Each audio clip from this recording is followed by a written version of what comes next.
out there. And finally, Mike McCarthy is no longer obligated to the Dallas Cowboys. He is expected to interview with the Bears as early as today.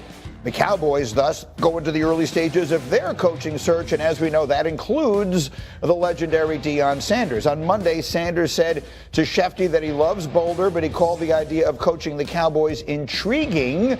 And then Stephen A. Smith yesterday said this.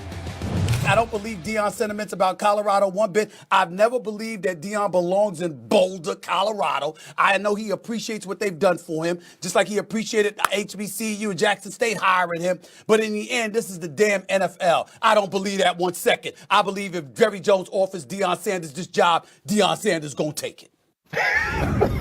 Okay, now look. Glasses on. Straighten him up.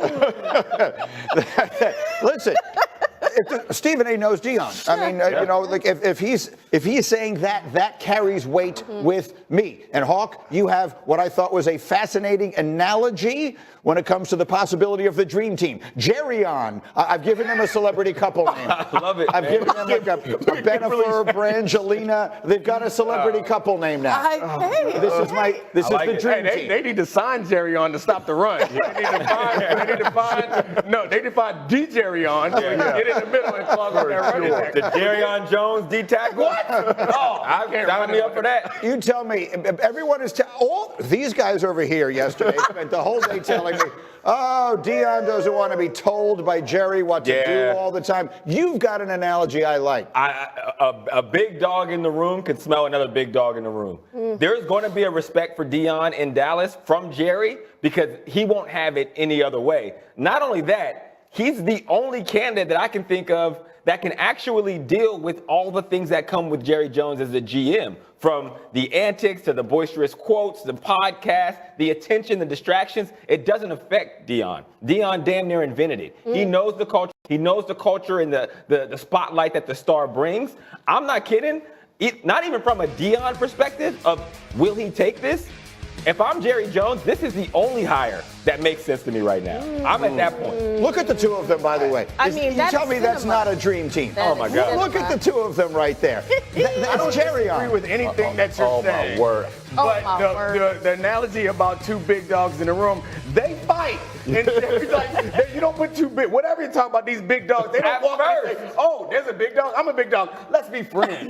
That's not what dogs do. Man, there's a respect from big Not dogs. only that, but you know what Teddy said to me? Teddy Bruschi said, when we were talking about, I forget what, it was the Eagles. We were talking about the thing with the Eagles with A.J. Brown and everything. And Teddy said, and I'll do my best Teddy imitation, in my best locker rooms, we had conflict. For sure. Conflict. So conflict, fighting is one thing. Conflict is another thing. We got a clash of two egos. We somehow find a way to make it work. Sometimes that creative tension isn't necessarily a bad thing. I wanted to, Greg. I mean, the intensity you're bringing, I'm in. I am so with you. Here's the deal. As big as these dogs are, ain't but one dog writing checks, and his name is Jones, it ain't Sanders, and he's going to ultimately make the say. And when you go into the room and it's a general manager and a head coach, the owner usually steps in and is the voice of reason. That same dude is the guy making the decision. That's the problem for Deion Sanders. I love the intensity. I love Deion as a coach. I do not like Jerry as the owner / GM with Deion. And until that changes, by the way, when the culture you're talking about in Dallas ain't the culture that's in Dallas now. When Deion signed back then, they were a different group of cats. That ain't the same group that's in that locker room nowadays. What about bringing that cat into that locker room to bring back that culture? That's the whole point. And that's what I'm saying. It's not because, he understands that culture and he's able to jump into it. No, it's that the guys in now and the organization as a whole is trying to operate with that cachet that they had no contribution to. Now you have a guy like Deion being like, nah, that's not how things are in Dallas. You don't get to piggyback off of that. Right. We built this and we understand the standard to get there. Not only that, I know Deion is media, he's quotes, he's commercials, but Deion is an old school football guy. And that is what they need. Agreed. He commands respect in that locker room from day one, from the coaching staff, his staff, from the front office, and from Jerry, because he has been the best at everywhere he's gone, and it's not all just I mean, no one disagrees. I think we're having a couple different conversations. No one disagrees with can Deion do it? Is he capable? Right. Is he a good football man? Yeah. Jerry Jones ain't hiring that man, guys. Yeah. Jerry Jones wants the attention on Jerry Jones. What about hiring Mike McCarthy makes you think that he wants to then hire Deion Sanders? This is not the same. I think Jerry Jones, I would root for it. I want it to happen. Yeah. I try to bend myself in pretzels just like you, Greeny, to make sure that I can convince myself this is happening. But every time I keep getting back to this guy, Jerry Jones, doing press conferences outside the locker room. He don't want Deion Sanders because they're going to be fewer cameras outside the locker room waiting for him. They're going to be talking to Deion, and that ain't we what he will literally be like, Jerry, hold that thought. We got to go talk to Deion real quick. And that's sort of what Nick is talking about. When you ask people like, is this real? Could this happen? Do you think this could work? And everybody points to it's about Jerry. And unfortunately, we have said month after month, week after week with Jerry Jones that he has to do things differently this offseason because he shouldered there's no Mike McCarthy to blame anymore. He shouldered much of the blame during this season and for what the roster looked like and for how slowly he got those contracts signed. So if Jerry could sit back and think, what is it that I need here? We need a culture shift. We need a guy who can, in this locker room, who can bring back that. Like, that's what he's always trying to replicate. The olden days of Cowboys lore. I agree with that. Let me ask you this, because this part bothers me, and I am not an apologist for Mike McCarthy. But here's what I would say. In 5 years, he's been 12-5 three times. He lost his quarterback twice. And they went 7 and whatever after he went down. His team battled.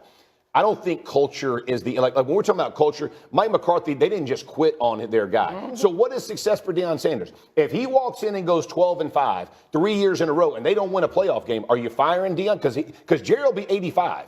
And if it's all about playoff success and Super Bowl success, how do you define success from Deion Sanders' perspective? Because it's not like this team has been awful. They've been good and just haven't gotten it done playoff-wise. That's the issue. I don't know what it's like to be a billionaire and own a football team. But I think if I was, I would not be thinking about under what circumstances am I going to fire my next coach. I'd be thinking about who's the best coach I can get for my team. And he's the best one. I think the issue for Mike McCarthy was like, who's running the show? Like, how much say does Mike McCarthy have when it comes to roster construction? Agreed. The reason Deion is intriguing to me is because I don't think Jerry can knock him off. Well, y'all, it didn't take long for the rumor mill to fire up once the Dallas Cowboys announced Mike McCarthy was no longer head coach. And guess whose name came up in the mix? None other than Deion Primetime Sanders, the Hall of Famer. And former Cowboys star is being floated as a top choice for the next head coach. And folks around Dallas are buzzing louder than a summer cicada about the possibility. Deion's been busy building a legacy over in Boulder, Colorado, coaching the Buffaloes since 2023. And let me tell you, he's not just dabbling in college. Football, he's thriving. After turning a struggling program around and producing a Heisman winner in Travis Hunter, Sanders has proven he knows how to win and lead. When asked about the Cowboys' rumors, Deion didn't shy away. I love Jerry Jones, and it's intriguing, he said during a live interview. But he also made it clear he's got deep ties to Boulder, his team, and that community. Here's the thing, though. Sanders has hinted before that coaching in the NFL would be on the table if he could coach his sons, Shedeur and Shiloh. With Shedeur expected to go high in the 2025 NFL Draft, the timing couldn't be better for the Cowboys to make their move. And let's not forget, fans like Des Bryant and Robert Griffin III are already pushing for prime time to head back to Dallas. Now, let's break it down, y'all. Imagine Deion's fire and charisma lighting up the Cowboys' locker room. He's got a way of connecting with players and fans alike, making every game feel electric. The Cowboys need a leader who's bold enough to make tough calls, but also understands what it means to wear that star on their helmet. Sanders embodies that spirit, and hiring him could be the spark that reignites America.